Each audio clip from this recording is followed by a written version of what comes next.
उप मुख्यमंत्री ब्रजेश पाठक जी, आपका आज तक के इस मंच पर स्वागत है। बहुत बहुत धन्यवाद। इस सेशन का टाइटल है पंडित शंख बजाएगा। इस नारे को पूरा करिए आप अपने अंदाज में। देखिए, उत्तर प्रदेश राज्य में भारतीय जनता पार्टी सर थोड़ा माइक। उत्तर प्रदेश राज्य में भारतीय जनता पार्टी माननीय प्रधानमंत्री नरेंद्र मोदी जी के मार्गदर्शन में, आदरणीय योगी जी के नेतृत्व में सबका साथ सबका विकास सबके विश्वास के आधार पर जन जन को जोड़ करके आगे बढ़ा रही है। और जहां तक आपने ब्राह्मणों की चर्चा की, हमारी मूल पार्टी है, यही हमारे संस्कारों में शामिल है और हम सब एकजुट होकर के भारतीय जनता पार्टी के साथ। माता प्रसाद पांडे जी आए थे, उन्होंने भी यही कहा कि समाजवादी पार्टी के साथ अब ब्राह्मण हैं। अब ये तो बहुत दिन की बात है नहीं, ये सब परिणाम आपको चुनाव में मिल जाएगा। तो आपको सच्चाई का जो सामना है समाजवादी पार्टी को भी करना पड़ेगा, आपको भी करना पड़ेगा। भारतीय जनता पार्टी 100%, आप भारतीय जनता पार्टी का एजेंडा देखिए, सबका साथ सबका विकास सबका विश्वास और जन जन का सम्मान, सबको साथ लेकर के हम चलते हैं। भाजपा के बारे में अक्सर ये कहा जाता है कि आप चुनाव के लिए हमेशा तैयार रहते हैं।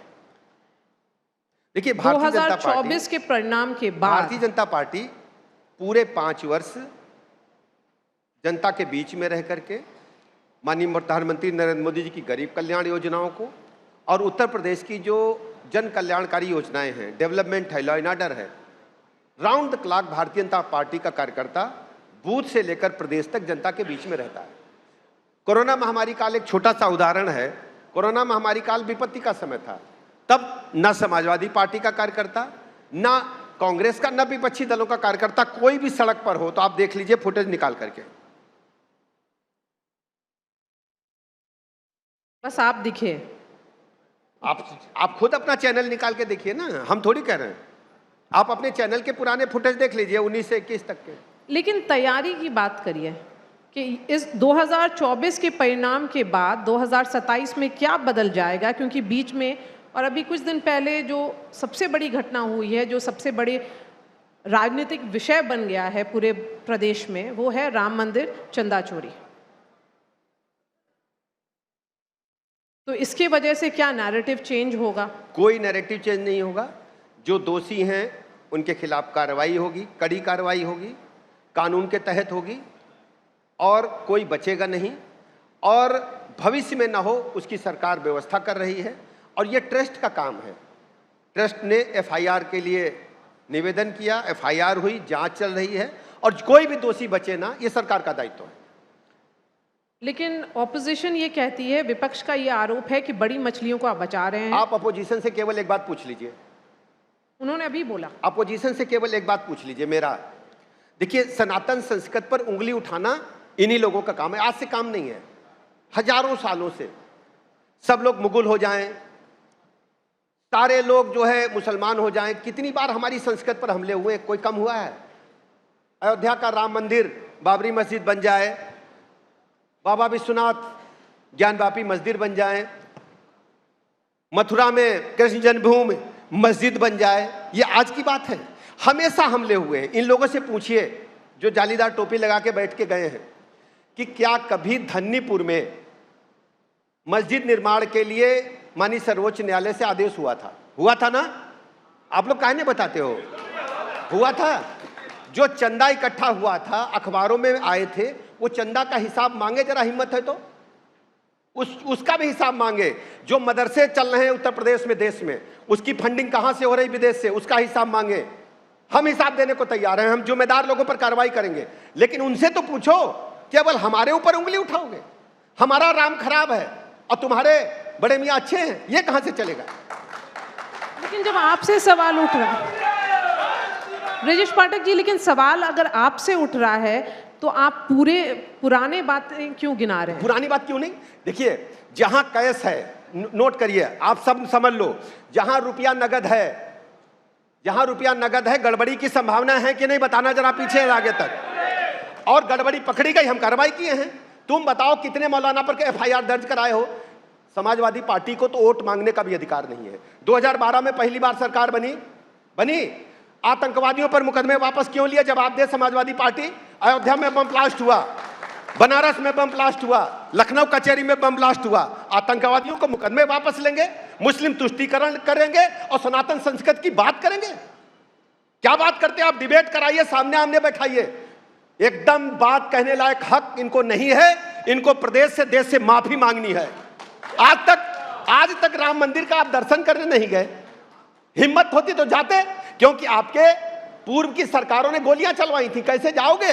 तुम्हारे हाथ तो खून से सने हुए हैं। हमारे यहां उत्तर प्रदेश में एक जगह हत्यारण है। हत्यारण को नाम सुना आपने? किसी ने हत्यारण के बारे में सुना है? हत्यारण हरदोई जनपद में है। अगर कोई पाप हो जाता है तो जाकर के हत्यारण में कुआं में नहा करके और घर घर भीख मांगनी पड़ती, तब सनातन संस्कृत में माफी मिलेगी। क्या हत्यारण गए थे समाजवादी पार्टी के लोग? ये समाजवादी पार्टी के लोग केवल वोट की पॉलिटिक्स करते हैं, तुष्टीकरण की पॉलिटिक्स करते हैं। भारतीय जनता पार्टी सबका साथ, सबका विकास, सबके विश्वास के आधार पर जन जन को जोड़ करके प्रदेश को आगे बढ़ाने का काम कर रही है। वो कह रहे हैं कि आप सनातन के ठेकेदार नहीं हैं। आप हो, कोई एक पार्टी सनातन के ठेकेदार नहीं है। हम ठेकेदार नहीं है, आप हो। आप आगे आ जाओ, बनवाओ कृष्ण जन्मभूमि का मंदिर। आप आगे आओ, हम न्योता देते हैं। चलो आगे बयान दो कि भगवान कृष्ण हमारे हैं, हम मंदिर बनाएंगे, हम दीवार तोड़ेंगे। दे बयान, हिम्मत है तो। ये केवल कुछ नहीं करेंगे। ये सत्ता सुख भोगने के लिए पैदा हुए हैं। इनका गरीब जनता से कोई लेना देना नहीं है। पीडीए की बात करते हैं। जब कभी पार्लियामेंट्री बोर्ड का आपने देखा है समाजवादी पार्टी का? आप लोगों ने देखा पार्लियामेंट्री बोर्ड समाजवादी पार्टी का? समाजवादी पार्टी का राष्ट्रीय अध्यक्ष कौन है? भैया हैं। उसका पदाधिकारी कौन है? भाभी हैं। फिर उसके बाद राष्ट्रीय महासचिव कौन है? चाचा हैं। फिर दूसरा भतीजा है। अरे जो जन्म लेने वाला है उसका भी पोस्ट तय हो जाता है समाजवादी पार्टी में। क्या बात करते हैं आप? राम मनोहर लोहिया जी कहीं स्वर्ग में बैठ करके आंसू बहा रहे होंगे कि हमारा तो इन लोगों ने पूरा विचारधारा को किनारे लगा दिया। राम मनोहर लोहिया जी समाजवादी थे कि नहीं थे? रामायण मेला लगवाते थे।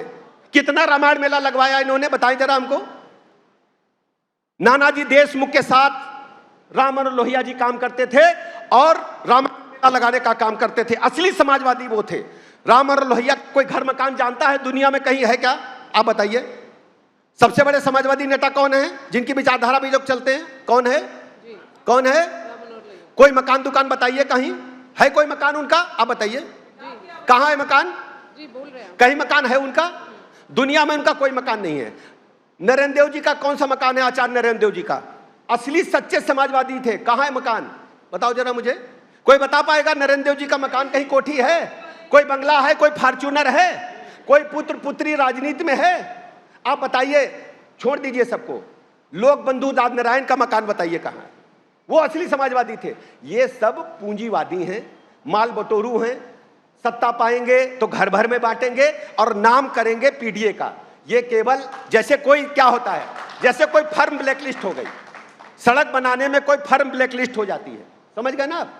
ब्लैकलिस्ट हो गई तो माल वही है, नाम बदल दिया। समाजवादी पार्टी के नाम से वोट क्यों नहीं मांगते? हिम्मत है तो मांगे।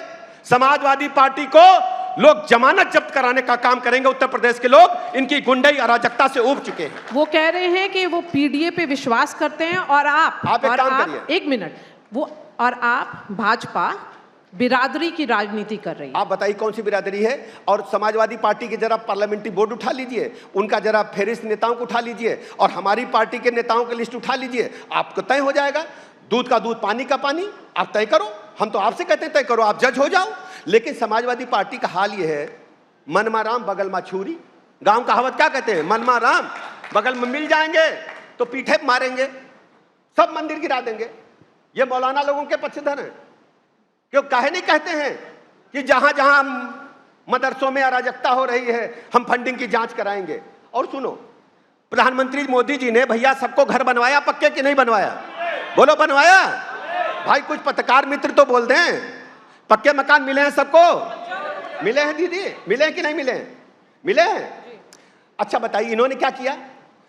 हम जिंदा के लिए मकान बना रहे हैं, वो कब्रिस्तान की बाउंड्री वाल करा रहे हैं। या क्या भाग जाएंगे वहां से मुर्दे? मुर्दों को भी गाड़ी होती है? मुर्दों को ताले में क्यों बंद किया आपने? समाजवादी पार्टी बताए कि कब्रिस्तान की बाउंड्री वॉल क्यों कराई, ये बता दे बस। क्या मुर्दे भागेंगे वहां से? अब बताइए ना, आप जवाब दे दीजिए।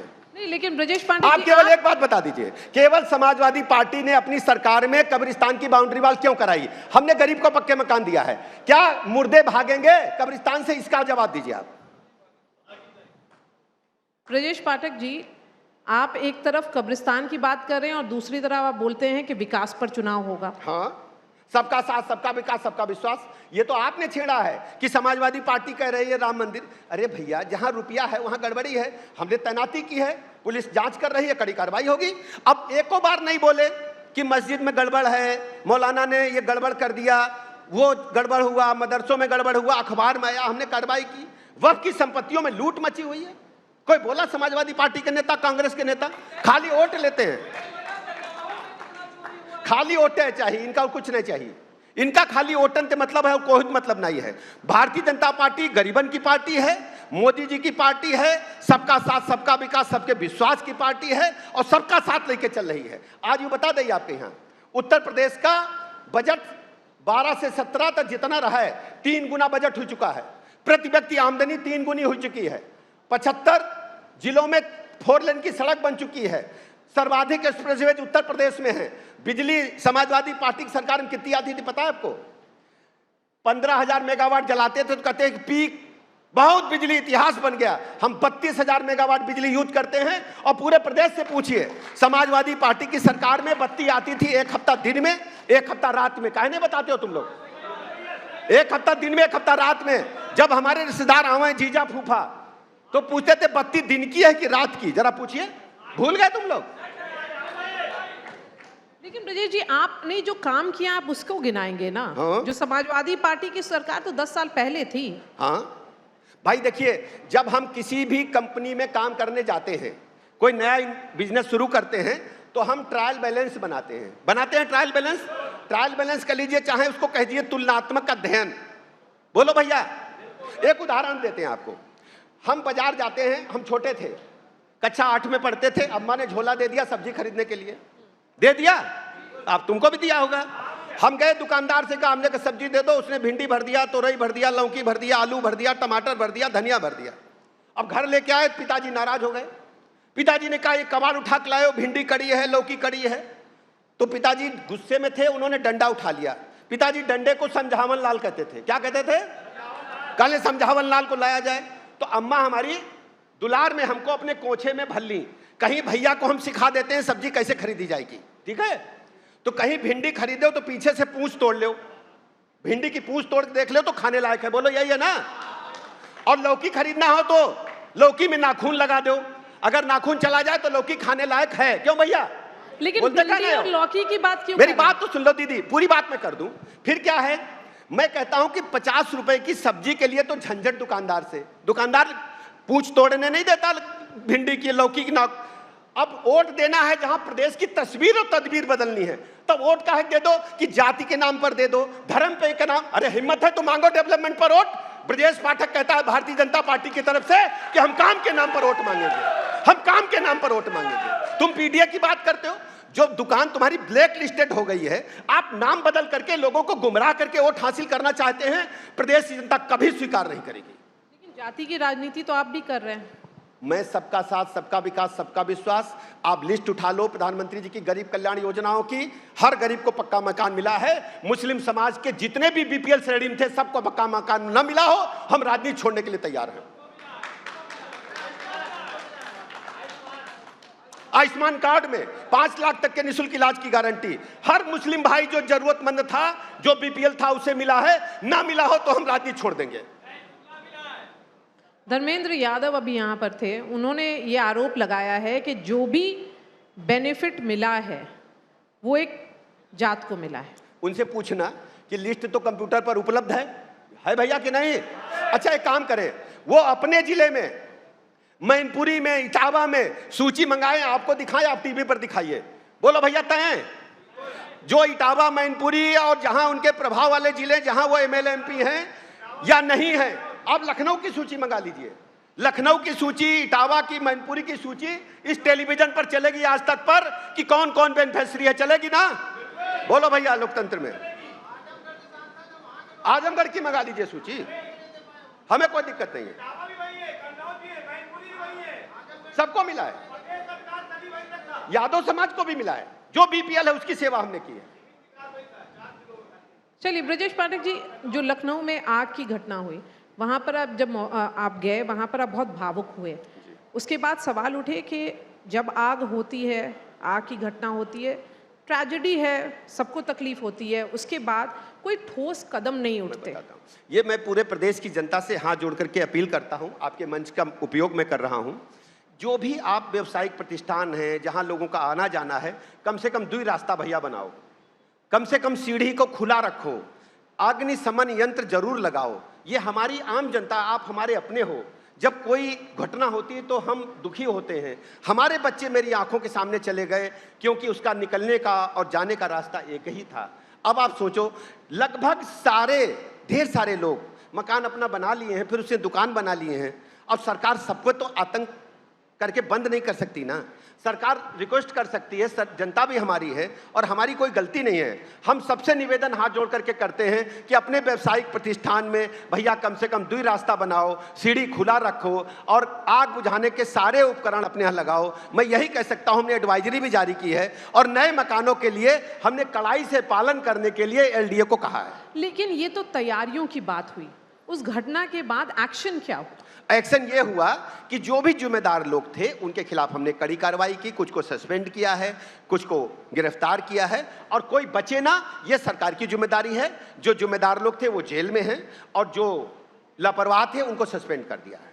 तो आपको जी, तो ब्रजेश पाठक जी, तो आपको लगता है कि ये इस तरह की जो घटना होती है उसकी जिम्मेदारी जनता पर भी होती है? सरकार की कुछ कोशिश नहीं, सरकार की भी है। हम जनता से सहयोग की अपील करते हैं। जैसे हम ये बिल्डिंग बनाए हैं जहां हम लोग ये बात कर रहे हैं ना, तो इसमें भी 2 रास्ते होने चाहिए। देखो इधर बना है, ताज वाले बनाए, देखो दिखाओ भैया।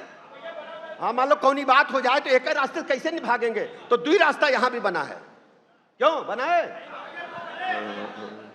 लॉ एंड ऑर्डर की चर्चा होती है। लॉ एंड ऑर्डर बड़ी चुनौती थी। हाँ। उत्तर प्रदेश में 1 डिस्ट्रिक्ट 1 माफिया था। आज उत्तर प्रदेश में कोई माफिया नहीं है, माफिया का छोटा अंश भी नहीं है, माफिया सब गए। 2017 का चुनाव हो या 2022, बार बार आपने ये ज़रूर कहा कि यहाँ महिला सुरक्षित महसूस करती हैं। और हम लोग क्योंकि ग्राउंड पर थे, हम लोगों ने बहुत महिलाओं से बातचीत भी की, तो ये साफ तौर पे दिखा महिला सुरक्षा एक अहम मुद्दा है। देखिए, हमारे पास सूचनाएं जो हैं, समाजवादी पार्टी के शासनकाल में 5 बजते बजते अम्मा कहने लगती थी बिटिया घर लौटी आओ। अगर कोई जरूरी काम है तो भैया जाएं संग में, पिताजी जाएं, नहीं तो अम्मा खुद ही जाएं। आज मैं दावे के साथ कह सकता हूं कि 12 बजे रात को भी हमारी बेटी शाम को हजरतगंज में आइसक्रीम खाती है। किसी की हिम्मत नहीं कि बुरी नजर से देख सके। कड़ी कार्रवाई होगी, किसी को नहीं छोड़ेंगे। जो गुंडे हैं वो प्रदेश छोड़ दें। समीकरण की बात करते हैं, यहाँ पर तेजस्वी चिराग पासवान आए थे थोड़ी देर पहले। उन्होंने कहा कि बहुत ही तैयारी, वो जो जोर शोर से तैयारी कर रहे हैं, उनको उम्मीद है कि भाजपा के साथ उनका गठबंधन होगा एनडीए के तौर पर। गठबंधन है ही है, हमारे पार्ट है, वो हमारे यहाँ पर हमारे भाई हैं। एनडीए के साथ वो चुनाव सबके साथ हैं, सब मेरे परिवार के लोग हैं, कोई दिक्कत नहीं। लेकिन अगर इस तरह का छोटी छोटी पार्टियां लड़ेंगी चुनाव, कोई दिक्कत नहीं है। ये तो नेतृत्व का सवाल है, हमारे लिए सवाल नहीं है। हम तो छोटे कार्यकर्ता हैं, ये तो बाहर हमारे नेता लोग बताएंगे। लेकिन दलित समाज, दीदी, ये सब नेता लोग बताएंगे। हमारे लिए यूपी का जो मसला है वो हम देखेंगे। हम यूपी में आम जनता के साथ खड़े लड़ेंगे इनके लिए। ब्राह्मण सम्मेलन कर रही है समाजवादी पार्टी, कुछ नहीं निकलने वाला है। ये सब ढपोल संघ हैं, इनकी दुकान बंद हो चुकी है।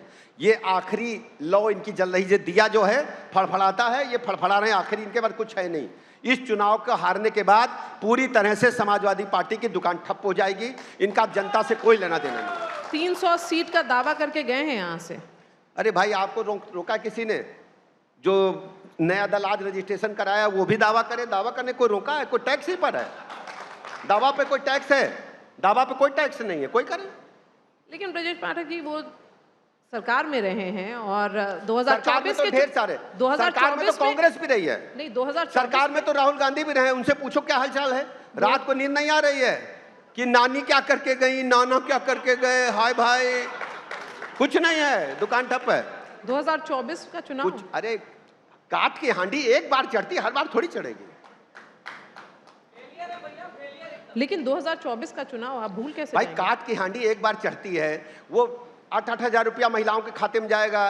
राहुल जी बोल रहे हैं, अखिलेश जी मंच से बोल रहे हैं, फटाफट 67 रुपया जाएगा।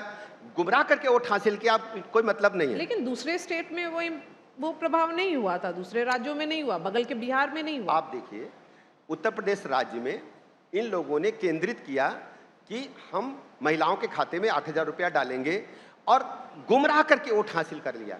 समाजवादी पार्टी, उत्तर प्रदेश का चुनाव है, ये लाइन ऑर्डर पर चुनाव होगा। लाइन ऑर्डर पर बोलें कि 1 डिस्ट्रिक्ट 1 माफिया नहीं थे, लाइन ऑर्डर पर बोलें कि हम टेंडर लुटवाते नहीं थे, ये कहें कि हम खनिज आइटम बालू और मोरंग लुटवाते नहीं थे, ये कहें कि हर जिले में गुंडे नहीं थे, हर जिले में मिनी सीएम नहीं थे, कहें, हिम्मत है तो कहें। ये अगर लॉ एंड ऑर्डर की बात हो रही है तो कृष्ण जन्मभूमि की बात क्यों हो रही है? ये अलग अलग मुद्दा है। क्या? कृष्ण जन्मभूमि, वहां पर कार सेवा भी शुरू होगी। अरे भाई, लाइन ऑर्डर हम मेंटेन करेंगे। और जैसे अयोध्या धाम में प्रभु रामलला का मंदिर बन गया, काशी विश्वनाथ का कॉरिडोर बन गया, उज्जैन में भोले बाबा का कॉरिडोर बन गया, मां विंध्यवासिनी का कॉरिडोर बन गया, तो बिहारी जी क्या उन गलती की है, उनका भी बनना चाहिए, मुरली बजना चाहिए। अब ईश्वर जाने कब बजेगा, ये तो ईश्वर के हाथ में है। हम लोग केवल निमित्त मात्र हैं, करने वाला कोई दूसरा है। 3 मिनट है तो दो तीन सवाल और आपसे। और ये सवाल होगा कि बिहार, जो भाजपा का संगठन है वो बहुत मजबूत है और आपके लोकप्रिय मुख्यमंत्री भी हैं योगी आदित्यनाथ। मुख्यमंत्री जी की लोकप्रियता तो इतनी है कि हर जिले में आप किसी भी मीटिंग में जाइए तो पब्लिक दीवानी रहती है कि हमारे नेता ने दिखाया है लॉ एंड ऑर्डर क्या होता है, दिखाया डेवलपमेंट क्या होता है, डेवलपमेंट क्या होता है। उत्तर प्रदेश बीमारू राज्य था, बीमारू राज्य था, इनके पास तनख्वाह देख पैसा ना रहा है, लेकिन हमारे मुख्यमंत्री जी ने खजाना भर दिया है बगैर टैक्स बढ़ाए। ये सब लूट के घर ले जाते थे, वो मुख्यमंत्री जी ने खजाने में डाल दिया। देखो, खनिज पदार्थ लूट रहे थे, एक्साइज लूट रहा था, और जो टैक्सेस थे लूट रहे थे, सब खजाने में डाल दिए और जनता के हित में खर्च कर दिए। सड़क, पानी, बिजली, स्कूल, अस्पताल नंबर 1 पर। ये सब इश्यूज होंगे इस बार जी।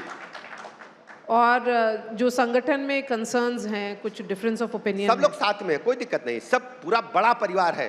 हमारा बूथ स्तर का कार्यकर्ता भी अपने आप को गौरवान्वित महसूस करता है कि भारतीय जनता पार्टी का कार्यकर्ता है। लेकिन सवाल ये भी होगा कि अब पहले ये जो चुनाव है ये बहुत अहम चुनाव है, आपका 10 साल का आपका रिपोर्ट कार्ड जनता मांगेगी। आपने सारा आरोप लगा दिया कि समाजवादी पार्टी, हमने कोई आरोप नहीं लगाया है, ये मैंने जनता की बात रखी है। आप जनता से पूछ लीजिए, ओपिनियन पोल ले लीजिए कि हमने गलत कहा है कि सही कहा। आप लगा दीजिए माइक। नहीं, वो जनता रिपोर्ट कार्ड दिखा देगी आप। हाँ, मैं सहमत हूं। मैं तो ये कहता हूं मंच लगा दीजिए और समाजवादी पार्टी को कहिए कि अपने नेता को खड़ा करें। हम खड़े होते हैं, जो जनता जिसके साथ वही जीतेगा। ब्रजेश पाटिल जी, देखिए पूरा रिस्पांस देखिए और आप समझ जाइएगा कि आप लोगों ने कोशिश बहुत जरूर बहुत की आभार है। आपका, धन्यवाद जी, आपका। जी, लेकिन सवाल ये भी है कि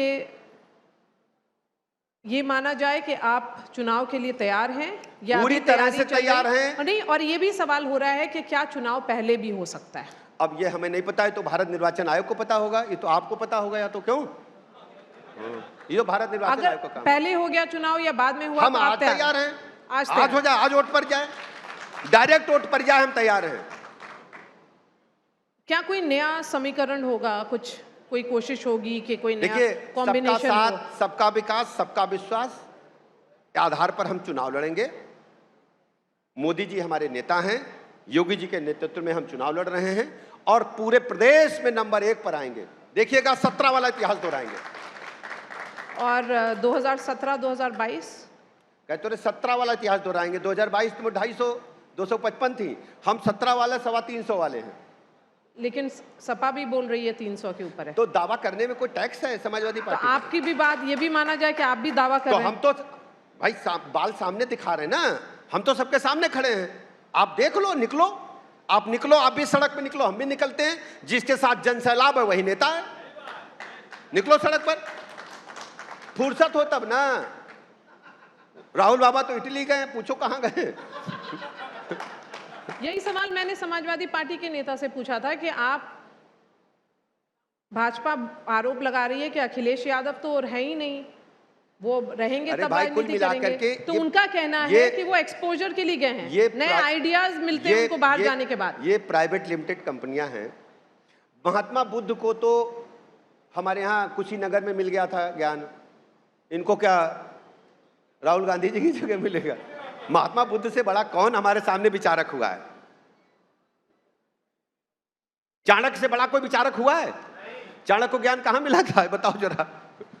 इन लोगों को भी बताओ, क्या बात करते हैं। तो विदेश जाकर के क्या है, विदेश जाने हमने में कब कहा विदेश गए? आप कह रही हैं। हमने तो नहीं कहा, मैंने बिल्कुल एक लाइन नहीं बोला विदेश के बारे में। लेकिन अगर आइडियाज मिल रहे हैं तो इसमें दिक्कत हमारा क्या है? ये कहना है कि हम उत्तर प्रदेश की मिट्टी में जन्मे हैं, हम उत्तर प्रदेश के लिए काम करते हैं और आइडियाज के लिए उत्तर प्रदेश में ढेर सारे स्थान। कुशीनगर में बड़ी शांति है, भगवान बुद्ध लेटे हुए हैं। आज भी ज्ञान की धारा पूरी दुनिया में भगवान बुद्ध का संदेश दे रही है। प्रेम, अहिंसा, सबको साथ लेकर के चलना है, भगवान बुद्ध ने कहा था। हमारे यहाँ कौन? स्वामी महावीर, भगवान बुद्ध, सब कुछ तो अपने यहाँ है। चलिए। कबीरदास जी देखो अपने यहाँ थे ना। कबीरदास जी क्या पढ़े लिखे नहीं थे? कबीरदास जी ने कहा मसी कागज छुओ नहीं, कलम गही न हाथ। लेकिन कबीरदास जी का आज भी हम प्रासंगिक मानते हैं। रहीमदास जी को आज भी प्रासंगिक मानते हैं। इसीलिए रहीमदास जी ने लिखा ना, रहीमन धागा प्रेम का मत तोड़ो चटकाए, एक बार टूटे जुड़े जुड़े गांठ पड़े। रहीमदास जी ने लिखा। आपने ये तो सब यही है। चलिए, आपने प्रेम और शांति का और मैसेज तुलसीदास दिया। जी यही हैं।